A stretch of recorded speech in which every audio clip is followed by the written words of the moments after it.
நீங்க சொன்னதை நான் உங்க அம்மா கிட்ட சொல்லலைனாலும் ஜாதகப்படி நீங்க உங்க அப்பாவை சந்திக்க வேண்டிய நேரம் வந்துடுச்சு. அது நடந்தே தீரும். எப்படியோ உங்க அப்பா கோயிலுக்கு வர போறாரு, நீங்க அவரை பார்க்க போறீங்க. அதுக்காக தானே இத்தனை நாளா காத்துக்கிட்டு இருந்தேன். சரிங்க ஜோசியரே, நீங்க பண்ண உதவிக்கு ரொம்ப தேங்க்ஸ். உங்களை பத்தி அண்ணன் நிறைய சொல்லியிருக்காரு. உங்களுக்காகவும் உங்க குடும்ப சந்தோஷத்துக்காகவும் நான் இதை செஞ்சது பெரிய விஷயமே இல்லை.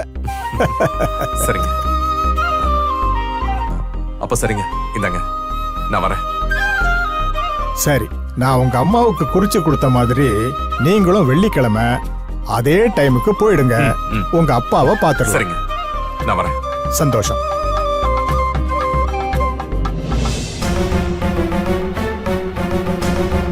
கௌதம் தன்னோட அப்பாவை பார்க்கணுங்கிற ஆர்வத்துல இதெல்லாம் செய்யறாரு.